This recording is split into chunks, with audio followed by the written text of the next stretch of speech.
Okay.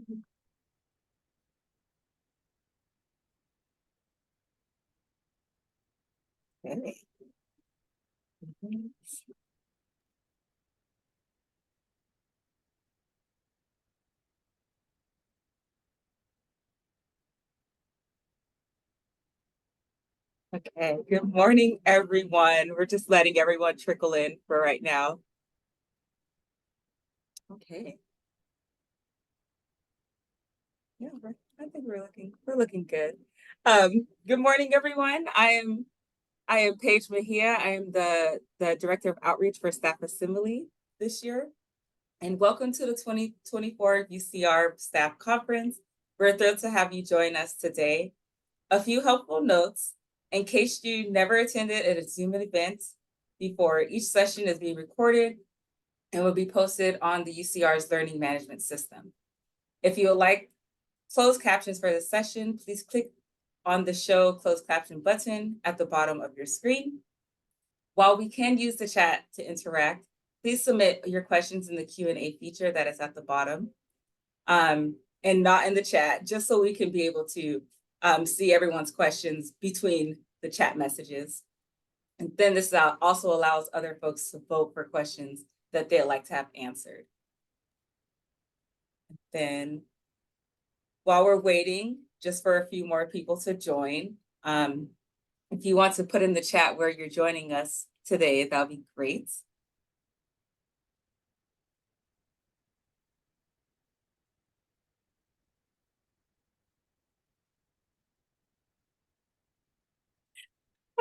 Welcome, Eric. Home office. Well, aren't you guys lucky? Oh, man. Well, okay, Santa Cruz, UCSC. Oh, this is great.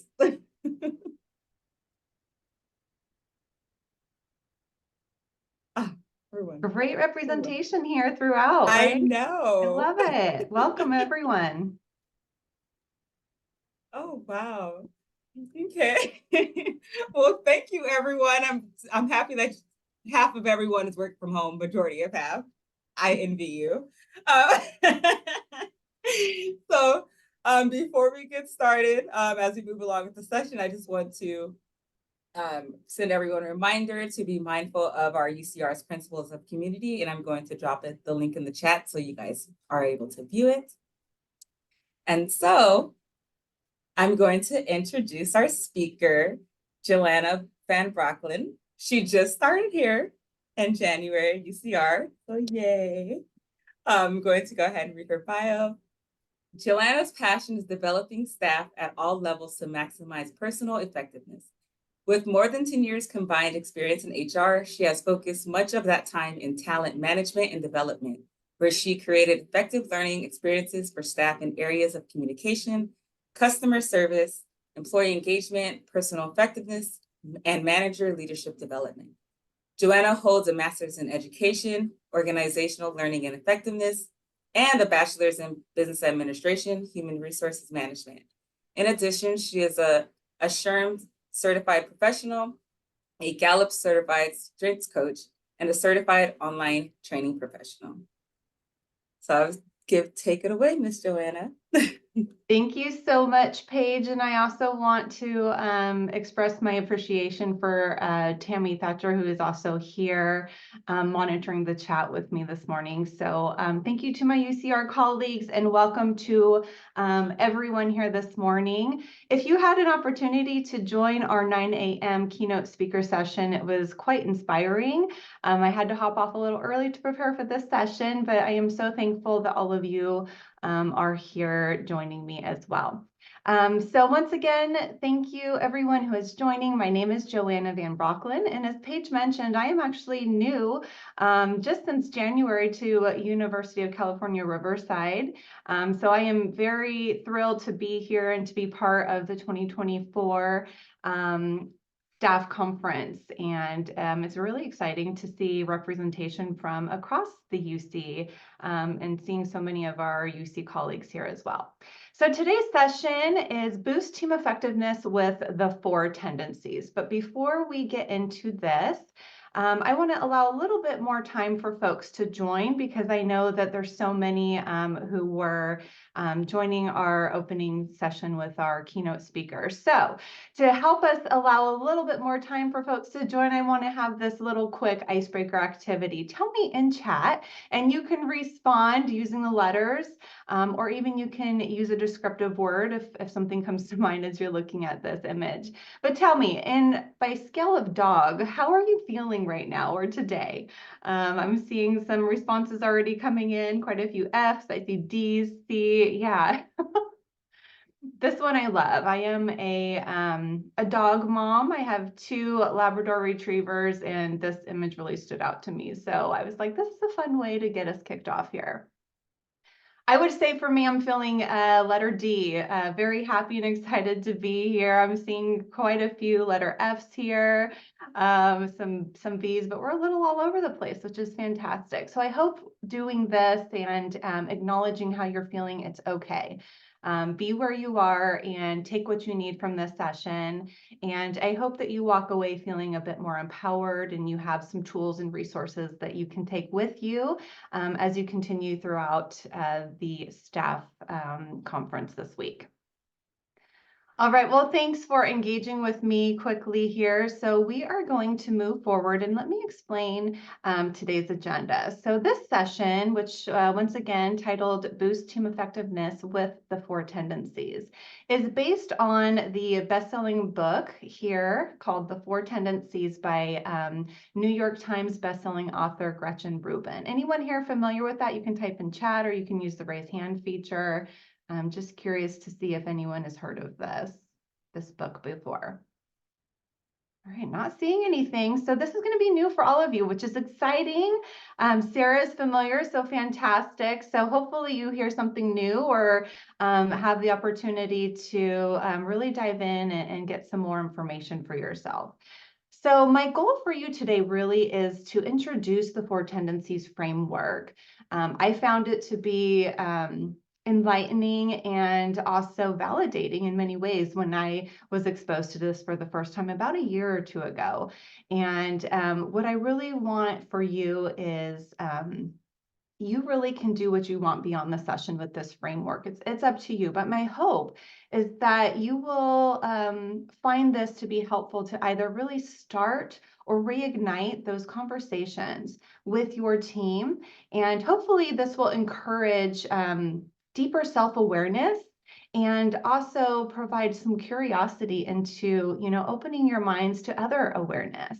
And this is really by becoming more self-aware and being interested and curious about others. This is really where we find that opportunity to boost our team effectiveness. So let's get started with first an overview of the four tendencies. And then we are going to jump in right away. So with this opening activity, I want to ask all of you, use the raise hand feature, or if that's not available to you or you can't find it, that's fine. Feel free and type in chat. But I want to list a few questions here. And as I reveal these questions, let me know if this sounds familiar or if this resonates with you. So here's the first one. Are you asking yourself, or have you found that you ever ask yourself, how do I work with someone who refuses to do their work or who tells me how to do mine? Does that sound familiar to anybody here? How about the next one? Why do I resist the things I want to do? Many times, and I heard this in our opening session, for many of us, we do find that we're resisting those things. For some reason, we have a hard time following through on those things that we really want to do.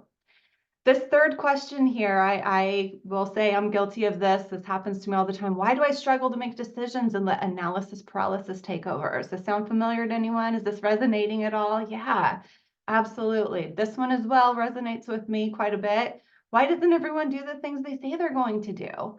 I ask myself this so often, and it can be really difficult for me sometimes.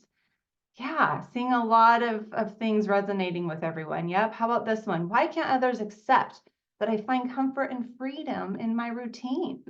I'm someone who thrives on scheduling and calendaring and routine, and that just comes so naturally to me. How about this final question here? Why don't others do the things the way that I do them?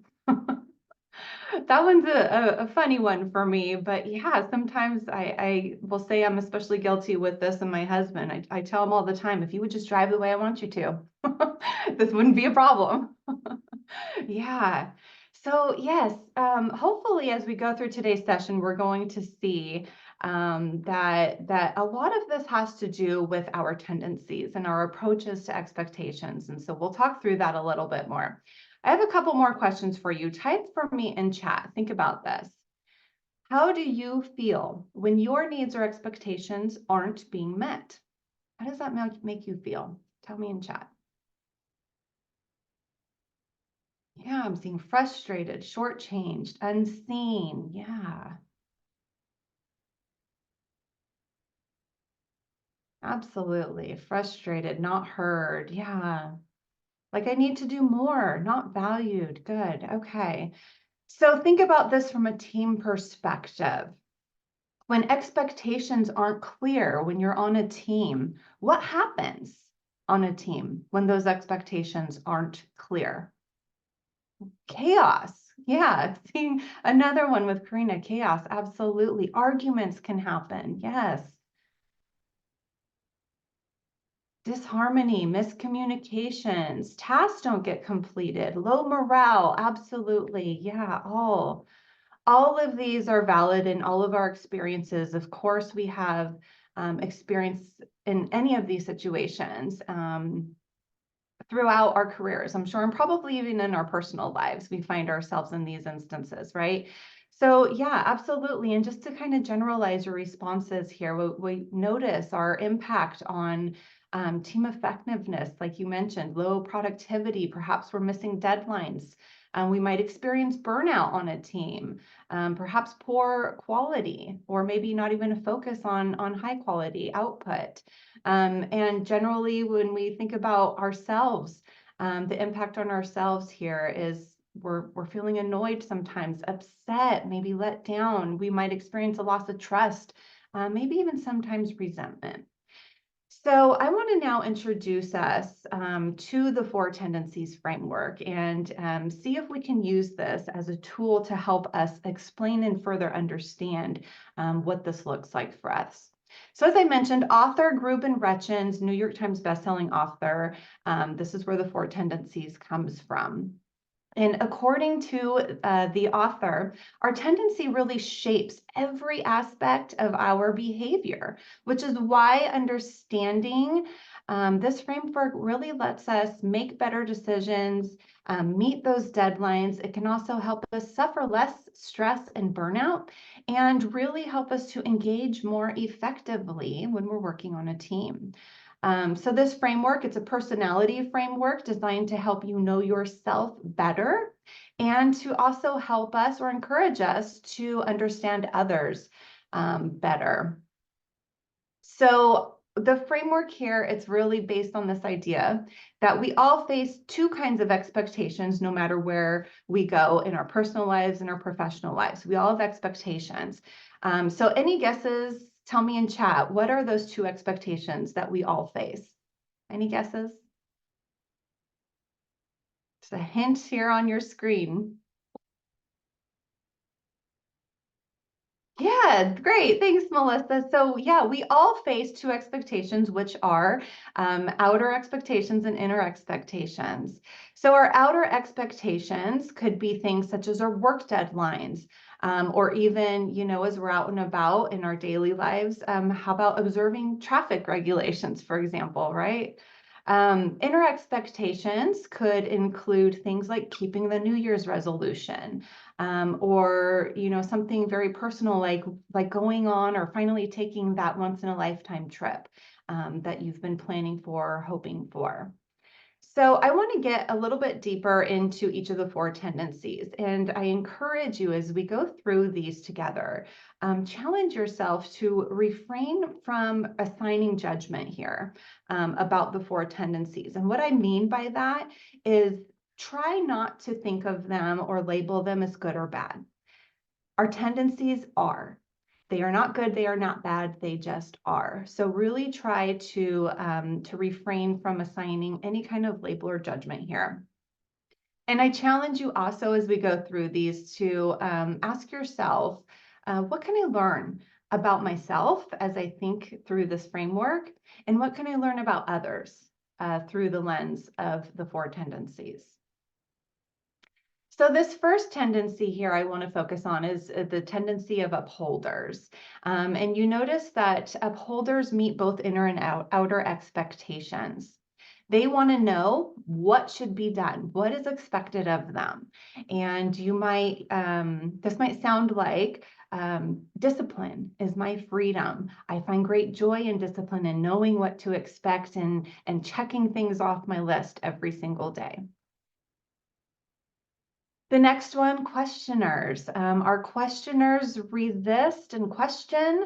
They actually question all expectations, but they resist outer expectations and meet those inner expectations. And this is, again, not good or bad.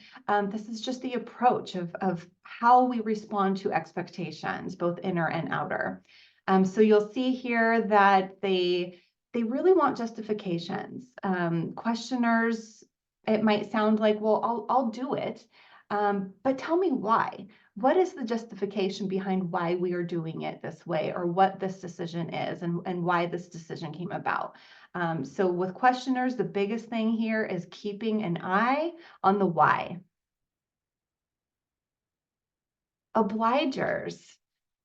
So our obligers meet outer expectations and sometimes struggle with, or maybe oftentimes even might struggle with meeting those inner expectations or those expectations that they impose on themselves. So here we notice that obligers might need accountability, especially for giving them permission to meet those inner expectations. And what an obliger might sound like is, well, you can count on me, and I'm counting on you also to count on me. And the rebel tendency. Rebels resist both inner and outer expectations. What they really look for and what they thrive on is freedom and autonomy to do something their own way. And oftentimes what this might sound like for a rebel is, well, you know what? I know what needs to be done, but you can't really make me do it. And I can't make myself do it either. It'll happen when it happens. So all of these are a little bit different, and we see the correlation here with meeting those inner and outer expectations. And sometimes we might find conflict here, right? So thinking through all of these and going a little bit deeper, we're going to have an opportunity to do that. So I want to also now, moving into our second agenda item for today, is give you an opportunity to discover your tendency. So there is a quiz that was developed by the author of the book, Gretchen Rubin, and we have this available to you. So I'd like to draw your attention to the resources tab, and you can click on the links tab. If you click on resources at the bottom of your screen, you'll notice there's a couple of links within those resources. One that says links, and on that you will notice a link to go directly to the quiz. So before you get started there, you heard earlier that my passion really is all about personal effectiveness. And this is because it's important for us to acknowledge, to appreciate who we are, and try to bring our best selves to work every single day, and really to life every single day. We want to be the best of who we can be, and I really love helping folks find this in themselves. So what that means to be the best version of who I already am, this means self-awareness. This means a deep understanding of knowing what my needs are, what my motivations are, understanding what my triggers are, things that might trigger me to resist or to have fear about something. Also, all of this to really help me bring my best version of myself to work every day. And I feel, and what I'm hoping for today is that when you discover what your tendency is, this can really help set up those situations that we all face and in different ways and in different experiences. That we can make it more likely that we'll be able to achieve our aims, because with this information, knowledge is power. And the more we know about ourselves, the more we can pursue what our wants are and what our motivations are. So I'm seeing in here, we're not seeing the quiz. So let me drop a link here in chat and hopefully you can access it from there. So I'm going to give everybody 10 minutes to complete this quiz. If you complete sooner, go ahead and use that raise hand feature. I'll just keep an eye on everybody here. And do know in advance, this is only for you. I'm not going to ask you to share your results. You're not going to have to send this information to anyone. This is all for you only, your eyes only. So I encourage you, go off of your gut response, and then we'll move on. During this 10-minute period, we're going to pause Okay, so let's continue moving on here, and we're going to restart our recording. All right, so we've all completed the assessment, and we're now going to take a little bit of a deeper dive. I'm seeing some questions here and some great responses here in chat as well. Some saying not surprised. I know for myself, it was actually validating. I found it to be quite validating, and I just find all of this so interesting. So it's helpful for me to say, you know what, yeah, now this is really making sense, and now I can act on this or use this information to be a more effective team member as well. All right, so looking at our tendencies in action. So I found this interesting fact here, or information from Gallup. So according to Gallup, managers and teams are dependent on two things for success. One, understanding the work of the team and having a clear and compelling performance challenge.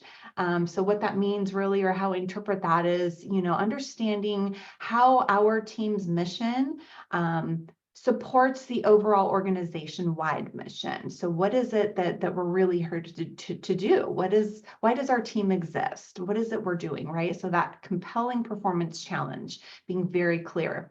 The second thing is each person knowing how they contribute to meeting that performance challenge. So each of us has a piece or a part in the puzzle for meeting those expectations and that team goal, that ultimate mission and vision, right?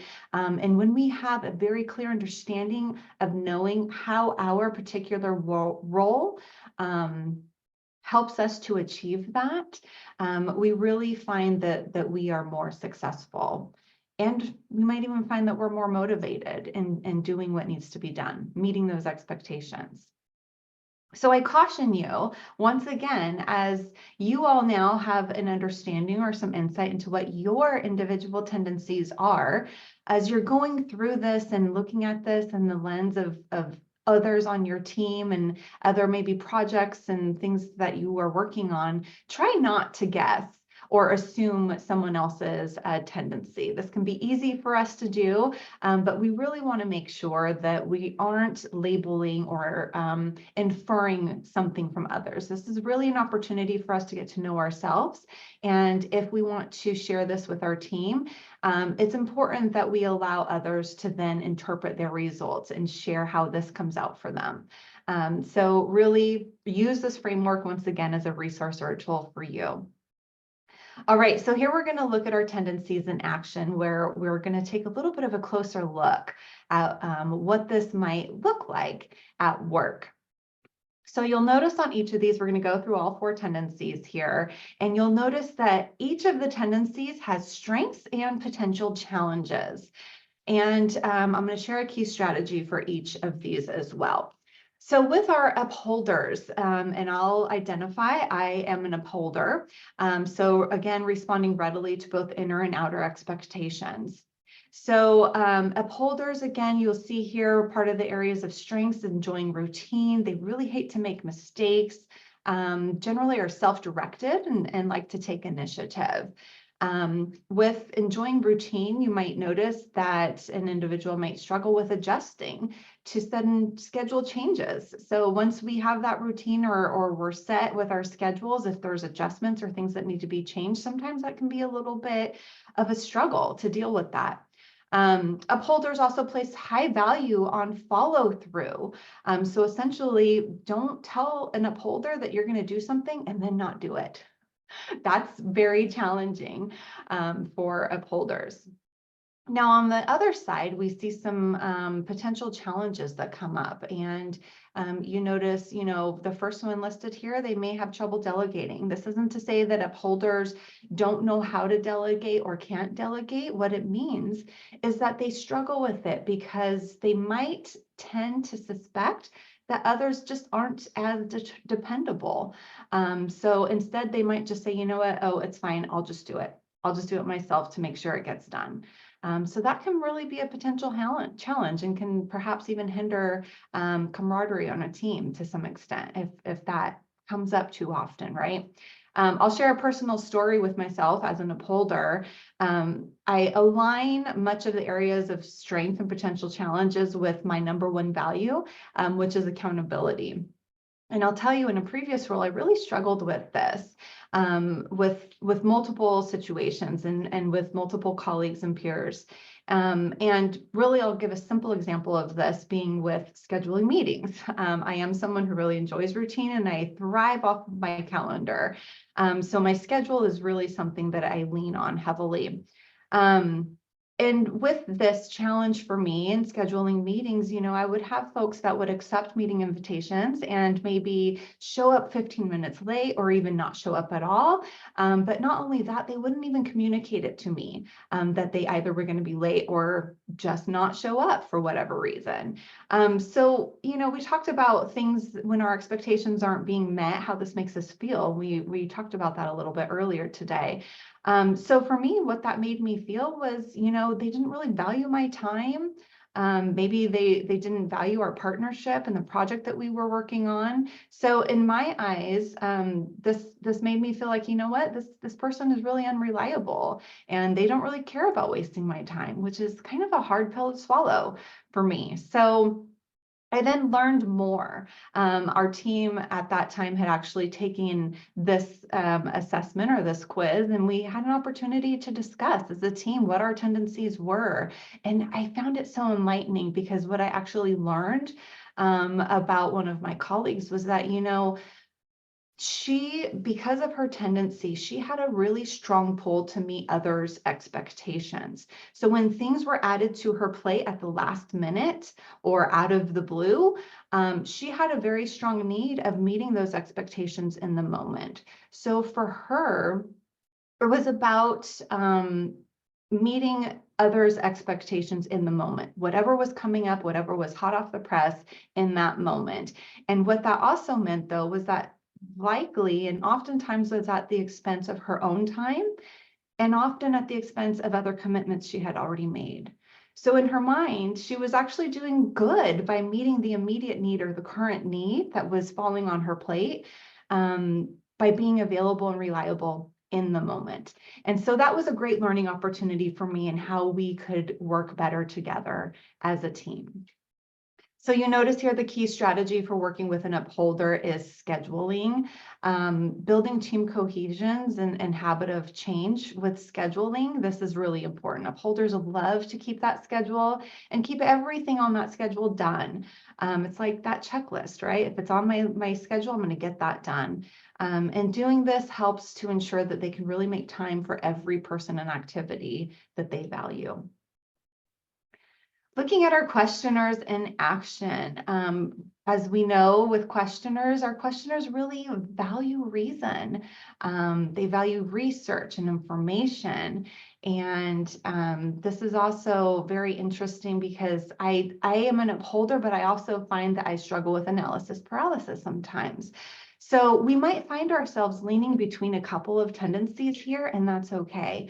This isn't, a one size fits all kind of a thing. We might find that we are somehow floating between different tendencies during situations, but it just really all depends on how we approach and how we work with our colleagues. So I'll tell you in a previous position again that I worked with questioners, and I right now currently am new in my position. So I am also tending to ask a lot of questions as I'm familiarizing myself with my role in my department and the campus now. And that's okay. But what this also does is we might find in working with questioners that, they really have to understand the why. So it's good to question because we want to know when there's a more efficient way. And because if we don't understand why things are currently, it's hard for us to make suggestions or to see if there is a more efficient way of doing things without knowing the why behind it. So again, having that opportunity to explain context, especially for our questioners, this really can provide all that detail and information and really can provide that buy-in or give them the buy-in that they're looking for, as well as buy-in that we might be looking for from our questioners, right? This is really important for us. When our questioners, if they won't meet expectations, it's because they probably aren't understanding the reason why. So when they're asking why, or they want context and deeper information, we have to understand that we really must be giving a robust answer to those questions. And this will help them to determine why the expectation is there and how they can then meet that expectation. Obligers. Obligers is interesting, and I find that I have probably worked with more obligers in my career. And I am thankful I'm not an obliger. At the same time, I find it very challenging to say no at the same time, which is interesting for me. So let's talk a little bit about obligers in action here at work. So obligers definitely strengths, team players, they're very responsive. They're always willing to go that extra mile, absolutely committed to meeting those external expectations. We also see that potential challenges, trouble saying no, exploitable, right? So what this might look like is that these might be those peoples that are constantly the individuals that we go to on a team, or the people that we always rely on because we know they're not going to say no, they're going to say yes, and we can rely on them all the time to get things done. And maybe that means in a pinch, maybe it's something that we're saying we need to have them do, and we give a little bit more time. That's okay. Obligers place high value on meeting those commitments to others, and because of this, they may have trouble setting boundaries or limits on others' demands, which might in turn make them exploitable, right? Meaning that people take advantage of them because they never say no. So always being the go-to person, it can actually lead to burnout. It can lead to a lack of self-care for an obliger. And ultimately, they might get annoyed when they see others taking advantage or actually finding time for self-care. So we might want to approach those who we have on our team as being obligers, that we want to give them permission to say no. We want to give them permission to take their vacation, to take a walk during the day, to step away from the computer, giving them that space and knowing that just because these individuals are the ones that we can absolutely rely on and go to get things done, we don't always want to give them everything. So it's important for us to have awareness around who on our team might be an obliger and where we can give them the space and understanding to ensure that they're not being exploited. Finally, our rebels in action. So our rebels, of course, these are great independent-minded thinkers, thinking outside the box. They're really in touch with their authentic selves. And we might find challenges in that, sometimes rebels feel like rules don't apply to them. They can do what they want when they want. So our rebels, they really value that freedom, the choice, self-expression, authenticity. And we find that rebels don't really respond well to receiving advice or directions. They don't necessarily thrive on routines or schedules or doing repetitive tasks. So really with that key strategy here, we want to appeal to their identity because rebels place a high value on being authentic and true to themselves. And if the approach is viewed as a way to express their identity, then they can really embrace it. Rebels love doing things different than other people because it's their authentic approach. It really means something special to them. I worked with a colleague in a past position who was a rebel, and it was so interesting because she was brilliant and she was wonderful at the work that she did. And it stressed me out at the same time because her approach in getting things done and meeting expectations was we would be in conversations and meeting, and she would tell me, oh, I worked, all last night until 3 a.m. this morning to get ready for a presentation I had today. Or she would tell me she was working all weekend long. And I'm thinking, I would never do that. I could never do that. But for her, that's how it worked. And she found great joy and independence in being able to do her work and meet expectations when it made sense for her. And she would oftentimes tell me verbatim, I don't know why I can't do it when I should be doing it right now, but I'll do it later tonight. So it's very interesting. And I found it very, it was a learning opportunity for me in working with her too. All right. So we are rounding out today's session. Great responses, and I would love for you to share whatever insights and discoveries that you have from the Four Tendencies in chat as well.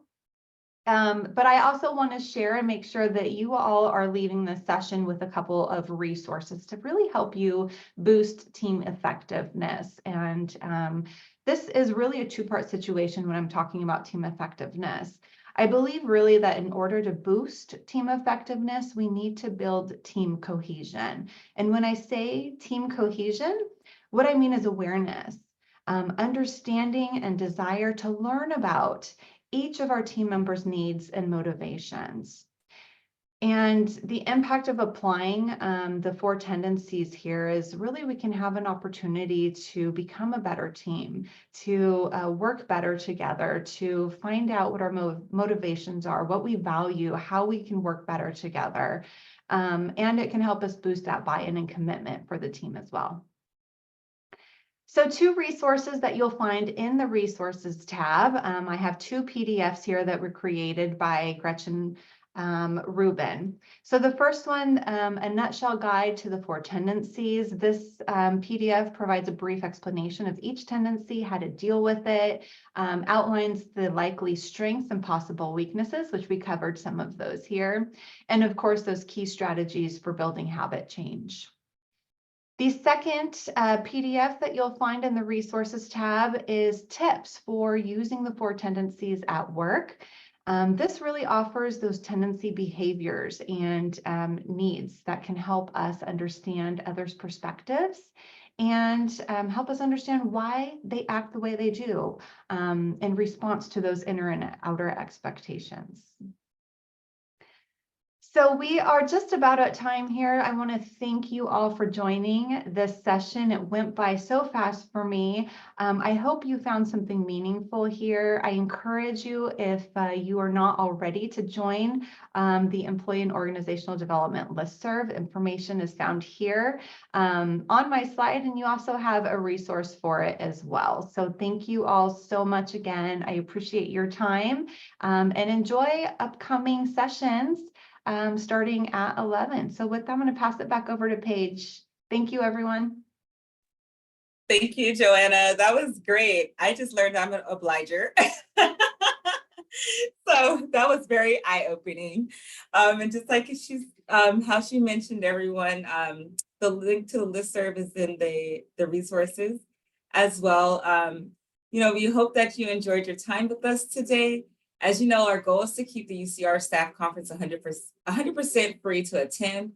And we couldn't do that without the generous support of our sponsors, UCR Staff Assembly, LEAD, UCR Human Resources, Employee and Organizational Development, and the school's First Credit Union. As a reminder, the conference will be uploaded to the UCR's learning management system in the following weeks. And also, we will be having an in-person closing ceremony tomorrow at the Alumni Center at 2:00 p.m. The link is also in the resources, but I will be placing it in the chat as well for an RSVP. LEAD will be having nominations for the executive board that is opening soon. The staff assembly elections will be the first week of April. And thank you once again for joining us, and we hope to see you guys in the next session.